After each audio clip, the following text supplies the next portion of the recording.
हम we are not going to discuss, हम सीरत नहीं पढ़ने वाले कि we'll discuss about the parts of life कि ज़िंदगी हुजूर की कैसे गुजरी, कैसे बीती। वो आज हमारा मकसद नहीं है, और उसका रीज़न मैं कल बताया था कि why wouldn't we be doing that, क्योंकि वो एक हिस्सा है हुजूर के बारे में जिसके बारे में आपको बड़े खूबसूरत लेक्चर मिलेंगे ऑनलाइन, या फिर अगर आप पढ़ना चाहते हैं तो आपको हर किस्म का लिटरेचर मिलेगा, उर्दू में, पर्शियन में, हिंदी में, इंग्लिश में।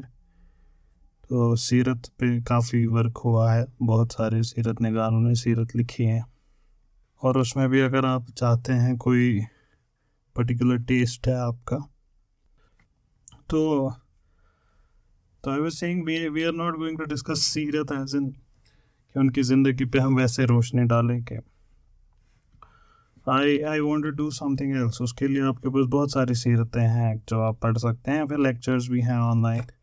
आई want to delve in a very different topic today, जो आपको समझ आ जाएगा एज वी मूव अलोंग कि what am I trying to do. एक किताब है, ये किताब नहीं, ये पैम्फलेट है। Pamphlet, I don't know pamphlet कहना भी सही होगा, ऐसे है ये लिखा था प्रोफेसर रामकृष्ण राव ने 1979 में। मैं इसको मतलब I am not going to, मैं ये पढ़ के आपको नहीं सुनाऊंगा, I am going to take its outline, क्या हम देखते हैं ये क्या कहते हैं, we will do a commentary on that, a kind of. So I don't know how much time would it take, तो I wouldn't waste any further time, and देखते हैं if you people find it interesting, आप और लोगों को भी please ping. So he starts it telling us कि in the desert of Arabia, ये जो रेगिस्तानी एरिया है, वहाँ 571 में हुजूर की बर्थ हुई थी। तो इनके नाम का मतलब हाईली प्रेज्ड, और he is one of the greatest minds among all the sons of Arabia. He means so much more than all the poets and kings that preceded and succeeded him in this impenetrable desert of red sand. Impenetrable मतलब वो उसके, even Alexander passed them by, these people, these desert nomads, when Alexander would pass them by. जब इन्होंने, when he appeared in this Arabian Peninsula, it was a desert, a nothing. And he says out of this nothing of a desert, एक नई दुनिया बनाई by the spirit of Prophet Muhammad. As if इन्होंने एक नई जिंदगी दी, एक नया कल्चर बनाया, एक नई सिविलाइजेशन को जिंदा किया, एक नई स्टेट बनाई। एक बहुत बड़ी हस्ती गुजरे हैं, 1795 में उनकी बर्थ हुई थी, Thomas Carlyle. Thomas Carlyle was a British historian, and he would write, and he was an essayist, a philosopher, a very towering figure in the West. इन्होंने कुछ सीरीज ऑफ लेक्चर्स 1841 में डिलीवर किए, जो publish होते हैं as on hero worship. इनका एक philosophical thought है हिस्ट्री में कि history of the world is the biography of great man ने इस दुनिया को, मतलब if you cover their biographies the world history is covered, मतलब this world is like something which was run by these great man जो different times में आए। तो ये कहते हैं अपने in it are various sections on heroes and hero worship में बहुत सारे सेक्शन हैं, उनमें से एक हीरो एज अ प्रॉफिट में ये हुजूर की लाइफ को कवर करते हैं। एंड इट इज़, ये उस ज़माने में कह रहे हैं when entire Europe was hostile to Islam, so it is a daring voice, it's not a voice which is common, it's a very daring voice. और इस बात पे कि as if a new life had appeared in the desert, एक out of nothing कुछ, he says To the Arab nation, it was as a birth from darkness into light. Arabia first पहली जिंदगी इसको मिली हुजूर के आने से। कहते हैं ये बेचारे गरीब लोग, shepherd people, roaming unnoticed in the deserts, कोई इनके बारे में कुछ नहीं हमको पता इससे पहले का, nothing. Whatever we know about Arabs, we know through Islamic sources. इनके बारे में कोई कुछ नहीं जानता, unnoticed people, since the creation of the world. A hero prophet was sent down to them. With a word, they could believe. एक ऐसा उनके पास कलाम था जिस पे इन्होंने यकीन किया। फिर ये कहते हैं, see, the unnoticed becomes world notable. The small has grown world great. Within 1 century afterwards, Arabia is at Granada. Granada go southern Spain. The southern tip of Spain is Granada. तो ये यूरोपस में से वहाँ तैत्ते was इस्लामिक वक्त। Within 1 century, Arabia is at Granada, or this hand and Delhi on the other, glancing in valor and splendor and the light of genius. Arabia shines through long ages over a great section of the world. Belief is great. Employment वापस जिंदगी की तरह मन मस. History of a nation becomes fruitful, soul elevating, great as soon as it believes. Zie kun je komen met je nee, maar roh wapas. Die zindische gasan. Dan zou je aan tems doen. Dan zou je geen komen. It starts believing. These Arabs, the man Muhammad, and that 1 century. Laban zanteras khabar ke spark man pet pe mat, as if a spark had fallen. One spark on a world of what seemed black, unnoticeable sand. But lo, the sand proves explosive powder. Blazes heaven high. From Delhi to Granada. He says sand was as if it was some explosive powder. I said, the great man was always as lightning out of heaven. The rest of men waited for him like fuel. And then they too would flame. As if in अरबों में आग सी लग गई थी, जिंदा हो गए फिर से। हुजूर एक स्पार्क की तरह आए और ये रेडी थे उनके लिए। कैरन आर्मस्ट्रॉन्ग को आप लोग तो जानते होंगे, 1944 बॉर्न, अभी जिंदा है, ब्रिटिश ऑथर हैं ये और कैथलिक डिसेंट की हैं ये। बहुत सारी किताबें इन्होंने लिखी हैं, बहुत सारे दीनों पे, डिफरेंट रिलीजन्स पे इन्होंने बहुत सारी किताबें लिखी हैं। और इन्होंने एक शॉर्ट हिस्ट्री इस्लाम की भी लिखी है। हुजूर की इन्होंने 2 बायोग्राफीज लिखी हैं। तो ये अपनी किताब में लिखती हैं इस्लाम है शॉर्ट हिस्ट्री में कि ये क्या थे अरब, they were a lost people, exiled forever from the civilized world and ignored by God himself, कि मन उसने अल्लाह ताला तो कुछ नहीं। तो अच्छी वनन कि out of nothing of this desert Ramakrishna Rao, and then he says a new state which extended from Morocco to Indies and influenced the thought and life of 3 continents, Asia, Africa and Europe.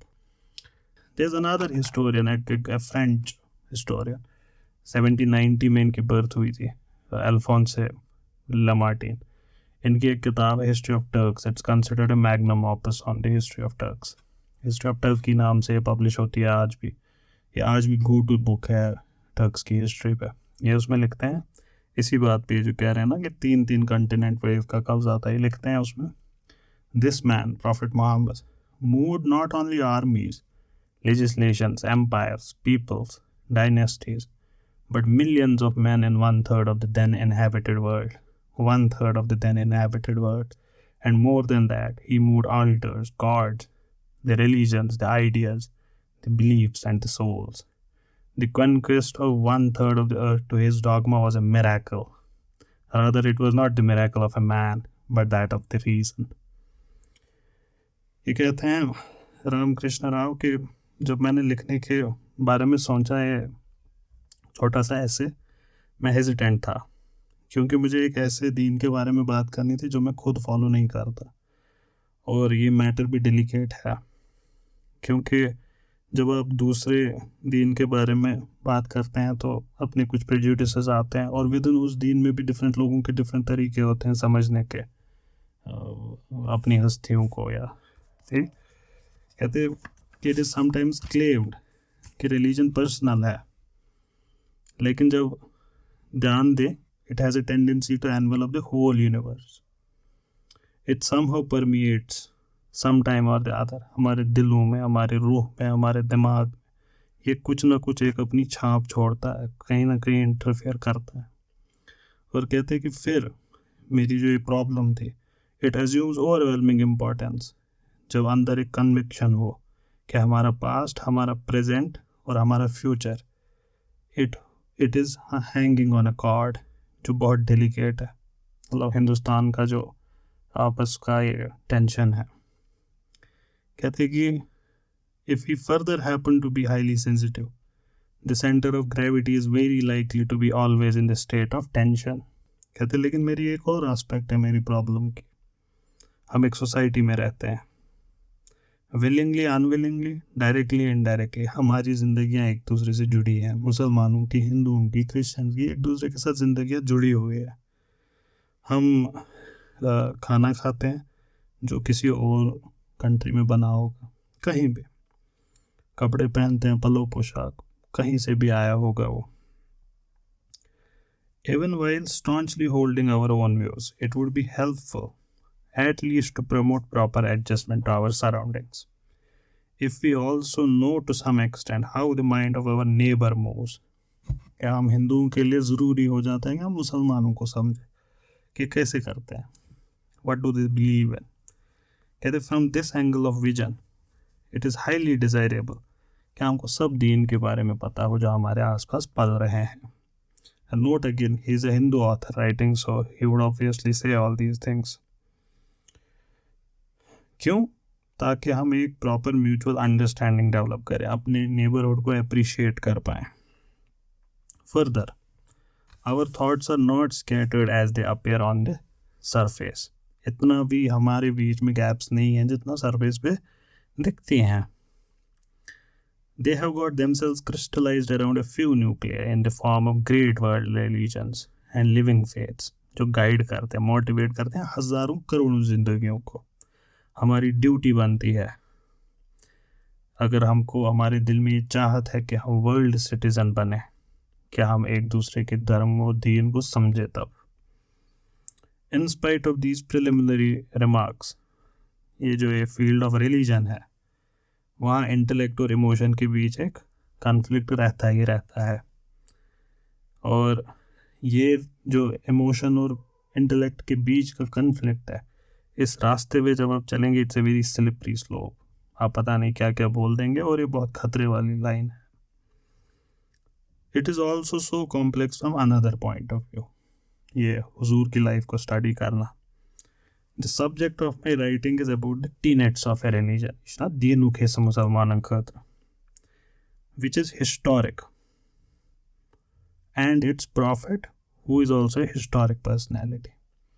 ऐसे different ओवरलुकन हैं, ठीक, different दौरों में different लोग आए. We call a period of history prehistoric. Another period of history we call historic.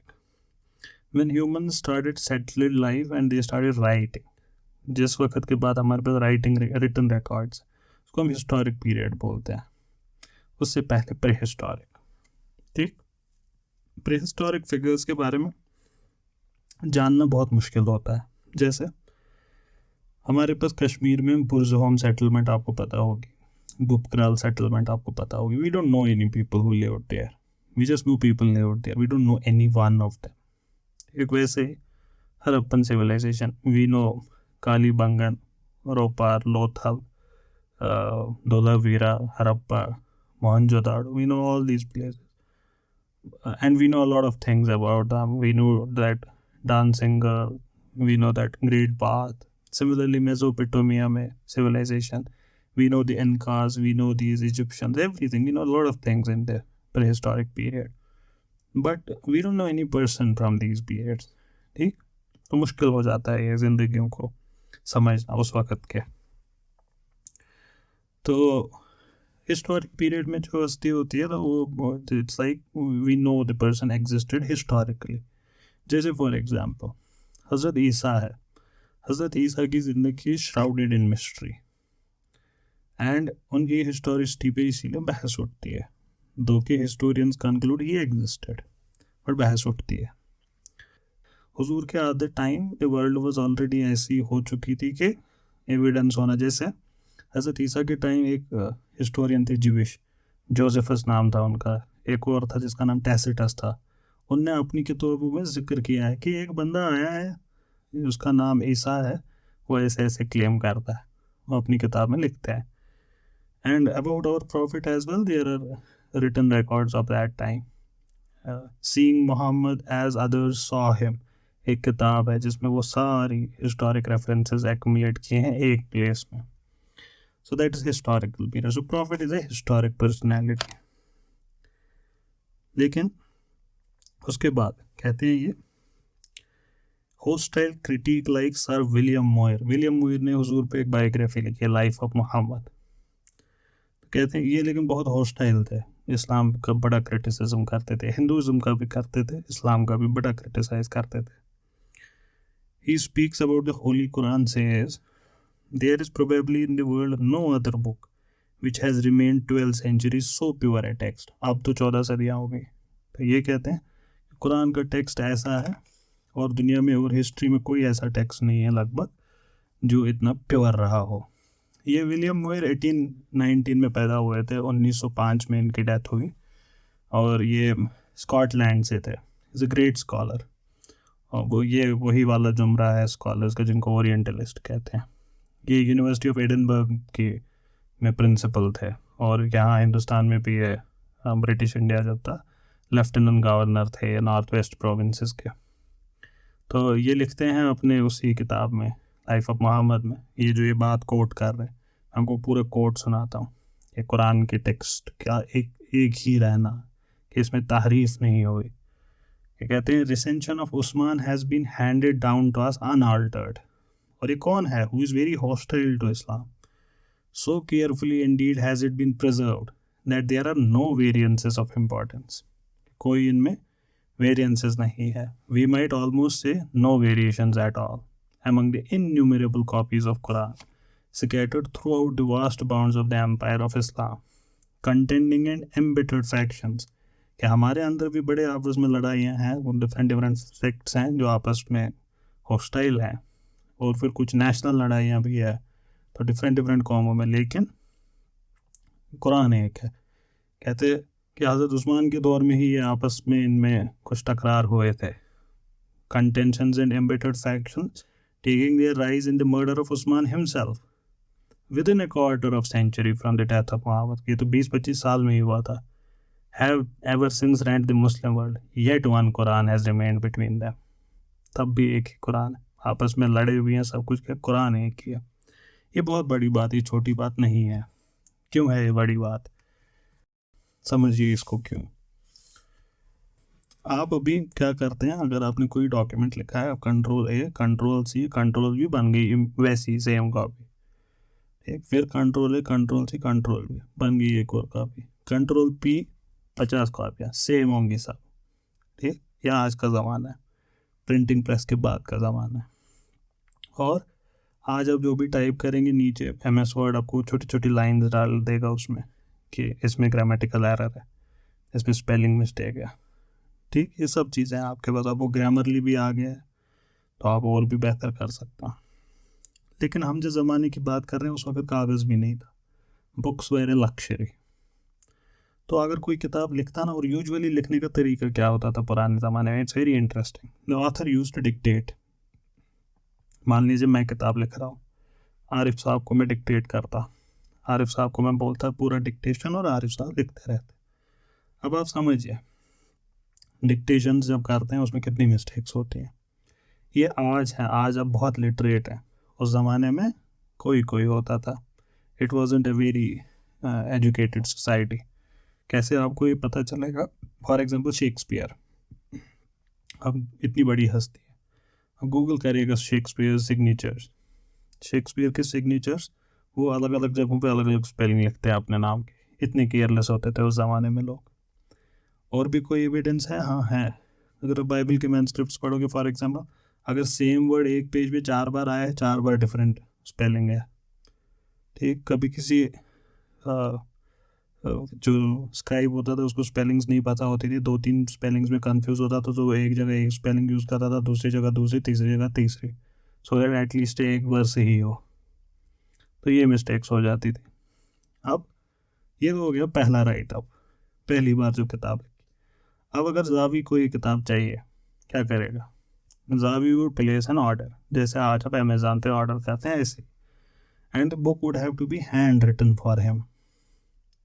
अब author तो पूरी डिक्टेट करेगा नहीं, जो कॉपी उसकी बनी है उसी से उसको लिया जाएगा। तो जावी के लिए जो कॉपी लिख रहा है ना, वो क्या करेगा? जब आप किसी और से कॉपी करते हैं तो उसमें मिस्टेक्स होती हैं। जब आप पूरी बुक कॉपी करेंगे उसमें बहुत सारी मिस्टेक्स होंगी। मैं आपको एक मिस्टेक बता देता हूँ। फॉर एग्जांपल, अगर आप कुरान को कॉपी कर रहे हैं, सूरह रहमान पे पहुँच गए और अब अल्लाह ताला की कौन कौन सी नामतों को जुटलाओगे, अब आइए आलाई रब्बिकुमा तुकज़्ज़िबान। अब आपने लिखा अपने वाले कागज़ पे यही आयत। अब जब आप नीचे लिख रहे थे, वापस आप मैनुस्क्रिप्ट पे देखेंगे जिससे आप कॉपी कर रहे हैं, तो आपको कभी कभार क्या होता है, आप पहला वाला कॉपी करना चाहते थे, आई स्किप्स अ फ्यू लाइन्स, अगले वाले के बाद वाली लाइन करने लगती। ये आपके साथ होता है, ये आपको भी पता है, ये होता है। तो ये बंदा मिस्टेक्स करेगा जो ये कॉपी पेस्ट कर रहा है। मिस्टेक्स के साथ साथ ये क्या करेगा, ये पिछले वाले ऑथर की मिस्टेक्स देखेगा, उनको करेक्ट करने की कोशिश करेगा। कभी कभार सही करेक्ट करेगा, कभी कभार गलत करेक्ट करेगा, ठीक। तो इस वाले मैन्युस्क्रिप्ट में 2 तरीके की गलतियाँ होंगी, इसकी original mistakes and incorrect corrections of previous mistakes, और प्रीवियस मिस्टेक, 3 तरीके की। अब जब कोई इससे कॉपी करेगा, so there would be more mistakes in that, उसकी original mistakes, incorrect corrections of previous mistake, incorrect corrections of उससे प्रीवियस मिस्टेक्स। तो ये सब चीज़ें होती रहती। क्या ऐसा हुआ है टेक्स्ट के साथ? हाँ, ऐसा हुआ है। फॉर एग्जांपल, बाइबल बहुत पुराना टेक्स्ट है, इसका जो न्यू टेस्टामेंट है लगभग आज से 2000 साल पुराना है। कुरान शरीफ 1400 साल पुराना है। तो अगर आप उसके मैनुस्क्रिप्ट्स को कंपेयर करें ना, there are lot of differences. To put it in comparison, there are more differences between the manuscripts than there are words in the Bible. तो ये हाल होता था, और इसमें कोई चौंकाने वाली बात नहीं, ये सब एंशिएंट टेक्स्ट के साथ होता था। तो इस सब में एक टेक्स्ट ऐसा आना जो 1400 साल अपना मेंटेन करे टेक्स्ट की, फ्लूइड ना रहे टेक्स्ट, ये एक मिरेकल है जिसको विलियम मुयर जैसे ओरिएंटलिस्ट जो होस्टाइल है उसको भी एक्सेप्ट करना पड़ा। और वो अकेले नहीं है। ये बेंजामिन बॉसवर्थ स्मिथ, ये अमेरिकन प्रोटेस्टेंट है। 1794 में इनकी बर्थ हुई थी, 1884 में डेथ हुई इनकी। वेरी बिग पर्सनैलिटी, एक बिशप हैं, पादरी। He has no reason to be genuine towards Islam, he has no reason. और ये प्रेसिडेंट बिशप थे चर्च के अपने ज़माने में। ये कहते हैं कुरान के बारे में, we have a book absolutely unique in its origin, in its preservation and in the chaos of its content, but on the substantial authenticity of which no one has able to cast a serious doubt। इस text पे कोई serious doubt आज तक कर नहीं पाया। ये तो हो गई मतलब 200 300 पुरानी बात। रिसेंटली एक स्कॉलर हैं एड्रियन ब्रोकेट की बड़ी खूबसूरत एक इन्होंने PhD थी से जॉन बर्टन के अंडर एक काम करते थे। जॉन बर्टन खुद में बहुत बड़ी हस्ती है। The value of Hafs and Waraj transmission in the textual history of Quran। ये उसमें कहते हैं, the transmission of Quran after the death of Muhammad was essentially static rather than organic। There was a single text and nothing significant, not even alleged abrogated material could be taken out, nor could anything be put in। This is applied even to the early caliphs। और ये भी अकेले नहीं है। Angelica न्यूविथ है, अभी German scholar, इस वक्त जिंदा है, ये भी जिंदा ही है, एड्रियन ब्रोकेट। वो कहती हैं कि कुरान में ज़्यादा से ज़्यादा आपको कहीं किसी मैनुस्क्रिप्ट में स्क्राइबल एरर मिलेगा, दैट्स ऑल। इससे ज़्यादा कुछ नहीं मिलता कहीं पे भी। कोई पागल पहचान लोग। अभी 2017 में एक मैनुस्क्रिप्ट अल्फोंसो मंगाना ने मैनुस्क्रिप्ट इकट्ठे किए थे, यूनिवर्सिटी ऑफ बर्मिंघम में वो थे। उसमें से एक स्कॉलर रिसर्च कर रहा था उन पे, तो उनको कुछ पेजेस मिले डिफरेंट, तो उन्होंने उनका कार्बन डेटिंग किया और वो देखा कि ये बहुत पुराने हैं. That places Quran with in the life of profit. It's the oldest manuscript right now on earth. Birmingham manuscript कहते हैं उसको, आप गूगल कर सकते हैं, 2-3 साल पहले ये मिला. ये इतनी बड़ी, it was such a big discovery कि बाइबल के टेक्सचुअल क्रिटिक्स और वर्ल्ड हिस्टोरियंस ने उस पर कमेंट किया. One of them was Bart Ehrman, and he उनके आप अगर ब्लॉग पोस्ट पढ़ेंगे उसके बाद, he says that I don't have any, मतलब कुरान पे मेरा एक्सपर्टीज़ नहीं है, लेकिन मैं हैरान हूँ कि ये कैसे पॉसिबल है ये टेक्स्ट का सेम होना, because historically it has never happened. तो वही ये कह रहे हैं, ये कहते हैं. इसके बाद I may also add, Prophet Muhammad is also a historic personality. Every event of whose life has been carefully recorded. Carefully record की गई है इनकी हर एक इवेंट जिंदगी की. Even the minutest details preserved intact. हमेशा हमेशा के लिए छोटी से छोटी उनकी आदतें, हर एक चीज़ प्रिजर्व्ड है. एक हिस्टोरियन है, आर्कियोलॉजिस्ट, डेविड जॉर्ज होगार्थ. ये भी बहुत बड़ी हस्ती है, इनके भी बहुत सारे काम हैं जिनकी बहुत हैसियत है बड़ी. इन्होंने एक टेक्स्ट लिखा है अरेबियन आर्कियोलॉजी वगैरह पे. उस पर एग्जैक्टली यही माइन्यूटेस्ट डिटेल्स वाली बात जो रामकृष्ण राव कर रहे हैं, ये उस पर कहते हैं. सीरियस और trivial, his daily behaviour has instituted canon which millions observe till this day with conscious memory. Serious act या ट्रिवियल एक्ट, कहते हैं no one regarded by any section of a human race as perfect man has ever been imitated so minutely. एक हस्ती नहीं है दुनिया में जिसको कहीं पे भी कोई भी इज्जत मिला हो या ये भी कहा गया हो कि ये परफेक्ट हस्ती है, तब भी इतने इस हद तक कॉपी नहीं किया गया है किसी को जितना इस हस्ती को.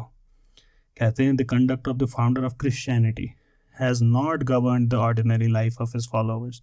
हज़रत ईसा का चाल चलन रहना सहना नहीं करता गवर्न क्रिश्चियंस की ज़िंदगी को. Moreover no founder of a religion has left on so solitary and eminence as the Muslim apostle. कोई कंपैरिजन नहीं है. हमें ये तक पता है when prophet used to wear his pyjamas, वो पहले उसमें दायां, he would put the right leg first. We know it.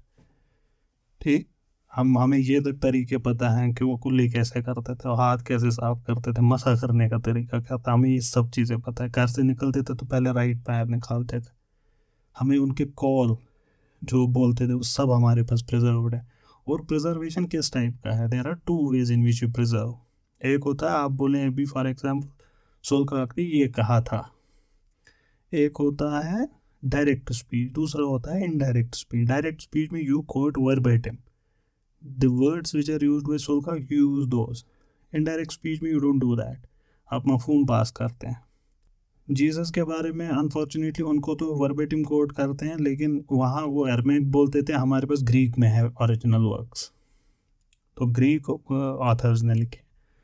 हज़रत ईसा की जो हवारी थे they were Aramaic speakers and they lived in Canaan. ये तो ग्रीक स्पीकिंग ऑथर्स हैं. तो ये मसला हो जाता है. तो हमें इसीलिए बहुत दिक्कत हो जाती है sometimes when Jesus says I and my father are one, या जब वो अल्लाह ताला को अब कहकर बुलाते हैं. वी डोंट नो कि ये किस वर्ड को इन्होंने ट्रांसलेट किया है as father, so we have to rely on that, but not for profit.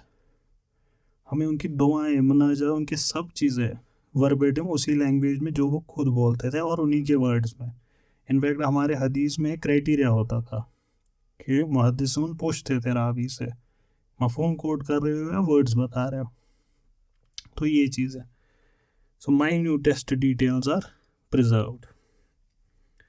तो इसीलिए उनकी ज़िंदगी और उन्होंने क्या काम किया ये कोई मिस्ट्री नहीं है. वन नीड नॉट हंट, इतनी मेहनत नहीं करनी पड़ती, क्योंकि अर्लीस्ट मुस्लिम स्कॉलर्स ने पूरी मेहनत की है.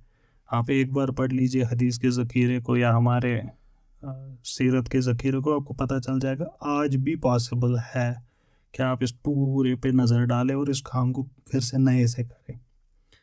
जैसे अभी एक बहुत बड़ी हस्ती गुजरी है, शायद दुनिया से रुखसत हो गए एक सलफ़ी आलिम लेकिन बहुत बड़ी हस्ती, शेख ज़ुबैर अली ज़ई, तो उन्होंने वो हदीस के ज़ख़ीरे पे फिर से रिसर्च किया। ठीक, उनसे पहले एक बहुत बड़ी अजीम हस्ती गुजरे, वो भी सलफ़ी आलिम, शेख अलबानी, सिलसिला सहा सत्ता। उन्होंने फिर से रिसर्च किया इन सारे हदीस पे कि यूँ मुझो बे एक लेट कुछ जय माच क्या गलती रोज़ मुझ। ठीक, आप ये काम अभी भी कर सकते हैं। हमारे बस हिस्टोरियंस जब लिखते थे, फॉर एग्जांपल वकीदी है, तबरी है, इब्न हिशाम है, उन वो भी रिवायत में सनद पेश करते थे। आज भी हमारे पास वो फ़न रिवायत, फ़न दरायत ज़िंदा है, तो इसीलिए मेहनत भी नहीं करनी है ज़्यादा। कहते मेरा काम और आसान करता है, क्योंकि उन दिनों में वो दिन गुज़र गए, वो दिन गुज़र गए जब इस्लाम को मिसरिप्रेजेंट किया जाता था हर जगह।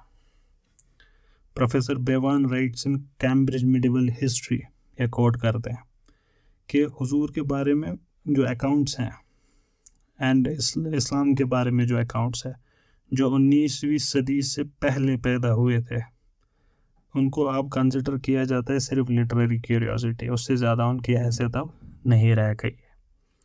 माई problem to write this monograph is easier because अब हमको misrepresentations of Islam academic circles में नहीं मिलती हैं। ये जो थियोरी है इस्लाम और स्वॉर्ड की, कि तलवार के बलबूते पे फैला था, कहते ये अब कहीं ऐसे कोई सीरियस डिस्कशन में हमको कहीं नहीं मिलता, और ये हकीकत है। If you take up serious literature from any part of the world, मैंने आपको शायद एक बार ये समझाया भी था कि वाई डज इट स्टिल, ये जो सोशल मीडिया वगैरह पे तब ये क्यों बोला जाता है, तो वो that's a topic for other day. ये कहते हैं Gibbon, a historian of worldwide fame, says a pernicious tenet has been imputed to the Muslims, the duty of extirpating all the religions by sword. This charge of ignorance and bigotry, says the eminent historian, is refuted by Quran, by the history of Musalman। जब आप देखते हैं उन्होंने कैसे Christians को tolerate किए जहाँ जहाँ भी वो गए।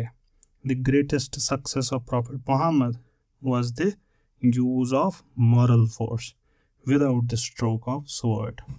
ये जिनको ये कोट कर रहे हैं ना एडवर्ड गिब्बन को, इशू इनकी है decline of rise and decline of Roman Empire, 6 volume की किताबें आती है। Even today considered the finest book on the subject, no parallel in history, no parallel in history. और ये जो गिब्बन के बारे में आगे बात करेंगे, बट ऑन दिस थिंग, ये जो ये स्वर्ड वाला किस्सा है, it's a gone case, it's no more repeated in intellectual circles. Thomas Carlyle जिनको मैं कोट कर रहा था, he says much has been said about Mohammad propagating his religion by sword. If we take this argument, अगर हम इसको माने भी कि इसी से पता चलता है कि दीन हक है या बातिल है, तब भी ये बहुत बड़ी मिस्टेक है। क्यों? दिस वर्ड इंडीड, पर अपनी तलवार लाओगे कहाँ से लाओगे अपनी तलवार? हर कोई नया opinion at it is starting is precisely in a minority of one. एक इंसान के दिमाग और दिल में होता है ये, वहीं पे जिंदा रहता है ये ख्याल। एक इंसान इसमें यकीन करता है, पूरी दुनिया में एक इंसान, one man alone of the whole world believes it, there is one man against all man. वो तलवार उठाए और वो प्रोपोगेट करे तलवार से, कोई मदद नहीं करेगा उसकी। पहले अपनी तलवार हासिल करो, you must first get your sword. On the whole a thing will propagate itself as it can। फिर उसके बाद वो कैसे भी propagate करे वो बाद में देखेंगे, पहले अपनी तलवार हासिल करो। फिर ये कहते हैं we do not find of the Christian religion either that it always disdained the sword। Christians ने ऐसा नहीं है कि यहाँ किसी ने कभी तलवार इस्तेमाल नहीं करी। शार्लमेन्स को ये कोट करते हैं कि जब उन्होंने सैक्सन्स को कन्वर्ट किया, प्रीचिंग से नहीं किया, तलवार से किया। कहते हैं Carlyle, I care little about sword, I will allow a thing to struggle for itself in the world with any sword और टंग, विद एनी स्वॉर्ड और टंग। or any implement it has or can lay hold of, we will let it preach and pamphleteer and fight and to the uttermost bestir itself and do break and clause whatever is in it, very sure that it will in the long run conquer nothing which does not deserve to be conquered. केन करने ये बहुत अगर फड़फड़ाएगा भी तब भी हासिल, in the long run कुछ नहीं करेगा. What is better than itself it cannot put away. कुछ नहीं कर सकता है उसका जो इससे बेहतर है, चाहे तलवार इस्तेमाल करे जो भी करे. What in this great duel nature herself is the empire. इसका अंपायर खुद नेचर है, survival of the best, and can do no wrong. ये अंपायर गलत नहीं करता. The thing which is deepest rooted in nature is the truest. That thing and not the other thing will be found growing at last. 1400 सदियाँ में जिंदा नहीं रहता अगर वो सिर्फ तलवार के बलबूते पे फैला होता.